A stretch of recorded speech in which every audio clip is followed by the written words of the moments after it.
Welcome to 2026, kids. We had a Happy New Year Thursday.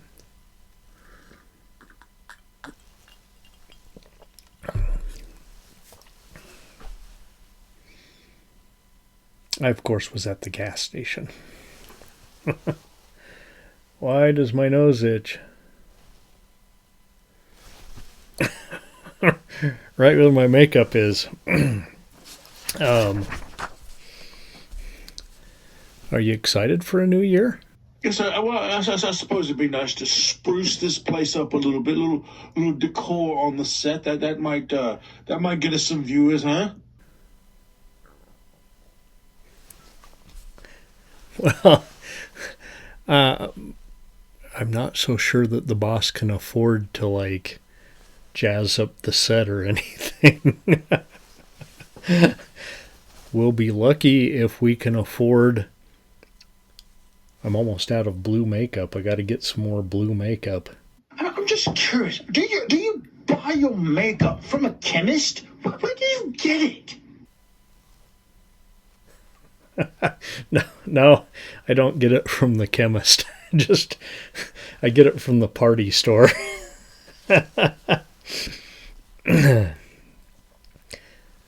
I'll plug you guys if you sponsor me.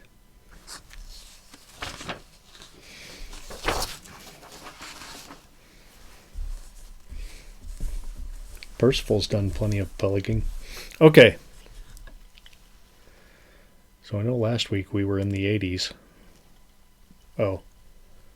Yeah. It's still 7 and 7 season. What's going on over there?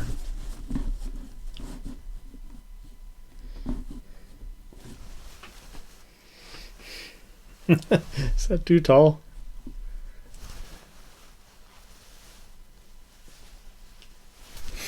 Okay. Well, a couple of things changed. Last week, we visited the 80s.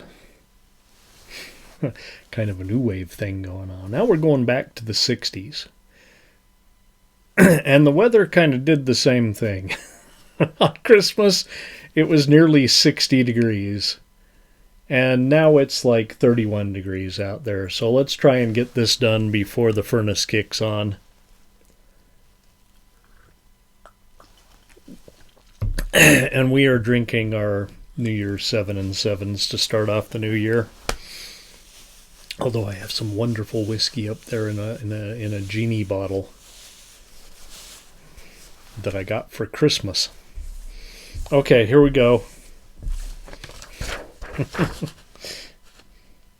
is the poster I'm most familiar with, but this was the best looking poster by far, and the quality was great. I'm going to save this one. The Devil Rides Out. A lot of posters said The Devil's Bride, so that may have been the American title. Christopher Lee, Charles Gray, Nikkei Arigi. Sorry, I probably butchered that. Look, it's spelled like Nike. So I'm having trouble with that one. Leon Green. I can say Leon Green. Let's see who else we got. Patrick Mower, Sarah Lawson, Gwen Frung. There's too many F's there. 2 F's. Francone Davies. And Paul Eddington. Thanks, Paul Eddington, for having a name I can pronounce. We're going to gently set that over there and get our review. The Devil Rides Out is a 1968 Hammer film. Yes, Hammer, one of the giants of horror in the 60s. I'm actually really thirsty tonight. I have to just have some 7-Up in between that. Directed by Terence Fisher, who is well known, and not just in horror movies, but in movies. And I put here starring Christopher Lee and Charles Dr. Scott Gray. Yes, you will recognize, those of you my age anyway, or younger, probably recognize Dr. Scott from the Rocky Horror Picture Show. Looking a lot the same in 1968 as he did in 75. Okay. Nicholas Duke de Richelieu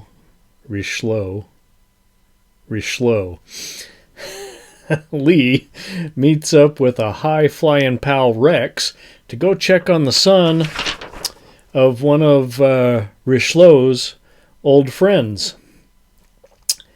I didn't catch what led them to believe that this Simon character was in trouble, but somehow they gathered that.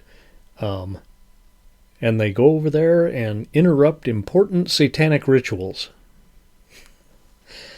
After the somehow, and this is something we've run into since with Satanic Panic, occult expert de Richelieu determines Simon is involved in a cult group led by a chap named Mokata, played by Charles Gray. He senses danger, in all caps, and they rescue Simon and a young lady named Tanith from the house and take them to the country, where some people called the Eatons inexplicably let them in their house.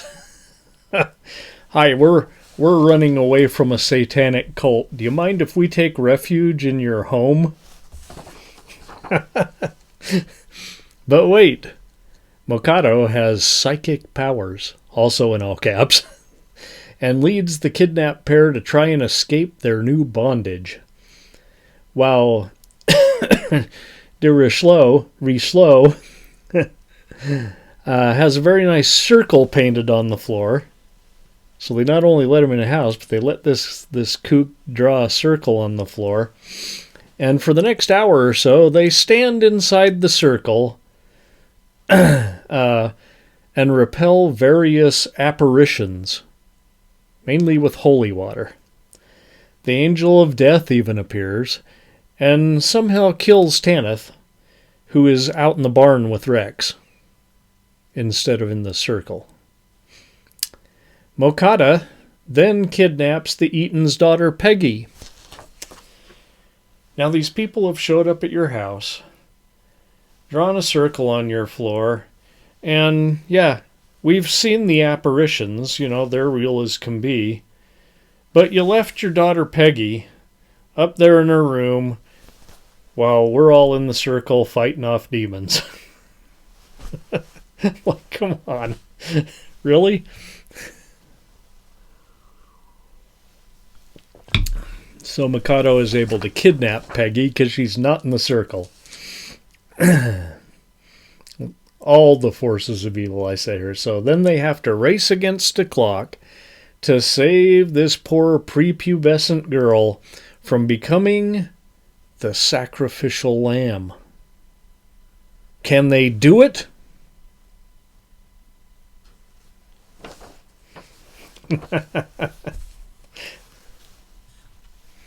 I'll leave that for you.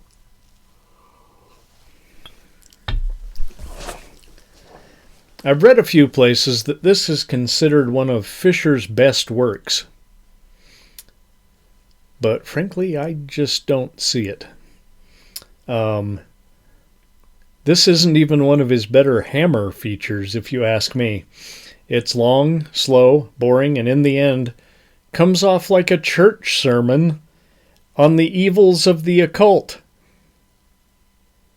I don't want to see a church sermon on the evils of the occult. Thoroughly disappointing, given the poster and the artwork associated with the poster, not to mention that the original poster is on the cover of an Electric Wizard album. Thoroughly disappointing, given all that.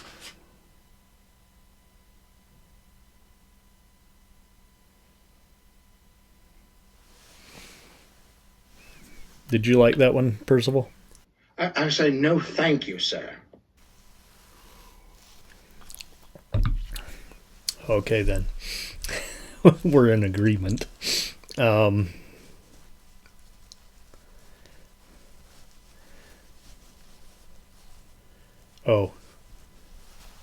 And I gave this 1. Going all the way back to the old days of the one-ring single tent circus. All right. Let's all go to the lobby and make ourselves another 7 and 7. Since we're kind of celebrating New Year's here today. Couple of days late, but it's okay. Let's all go to the lobby. Let's all go to the lobby. Let's all go to the lobby to get ourselves a treat. Delicious things to eat.